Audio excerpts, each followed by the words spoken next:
Okay, what is vlogging? Or better yet, what has vlogging become in the last 20 years or so? Let's talk about it.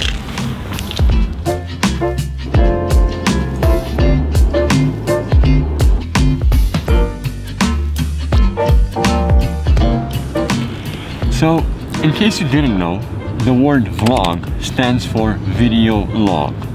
And that's the small brother of blogging, which stands for web log. In the early 90s, people started creating these websites, these personal journeys where basically they would just document their day. It was like a digital diary, if you may. And you could argue that vlogging today is basically the same thing, just in the form of video. Or is it? The very first video the internet agrees to call a vlog actually goes back more than 20 years ago.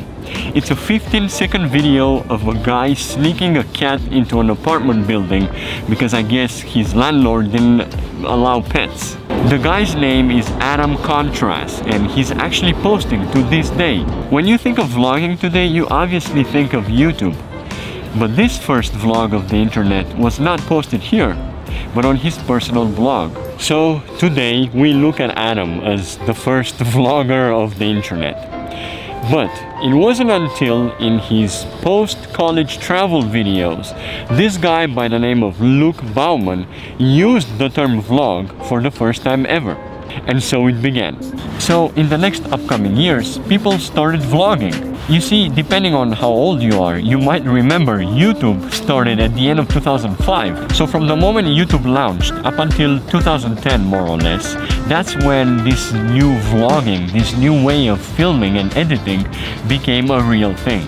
But it still wasn't the vlog you know today. For the most part, people were just documenting their day. If they were making eggs and bacon, they will let you know they're making eggs and bacon and show it to you. There was one thing missing. The main ingredient, the most important thing that would tie it up together and actually create what you and me know as vlogging today.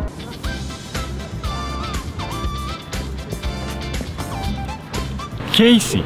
It was Casey Neistat that gave this a whole new meaning, a whole new reason why you should vlog. It's just so I'm showing that I'm getting drunk. Okay. No. I put it to you. It's so good. Seriously, it's very good. Thanks. I just wanted something to warm up.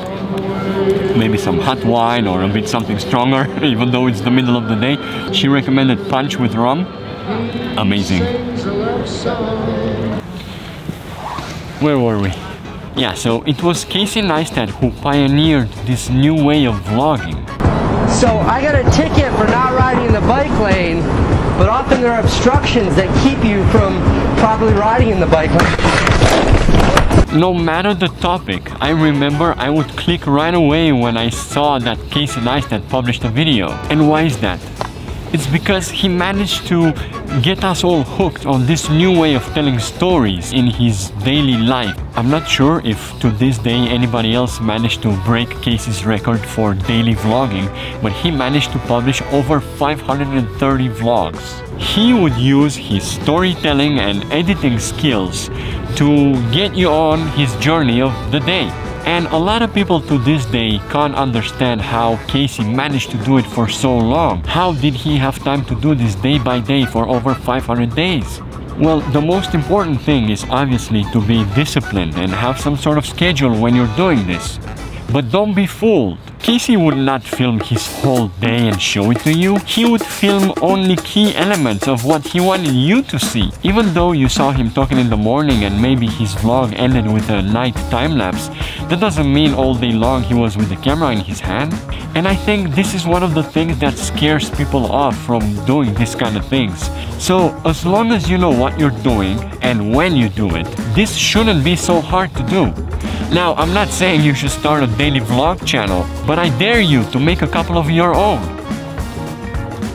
But Alex, why should I start vlogging now? Well, I'm not saying you should. I'll tell you why I do it. I do it because I love making videos.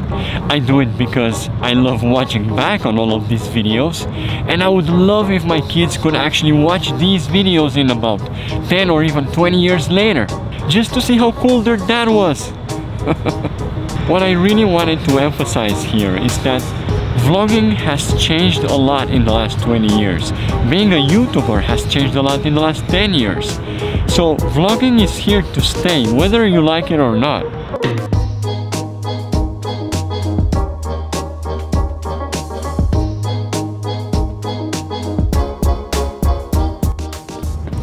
But why, Alex? Why?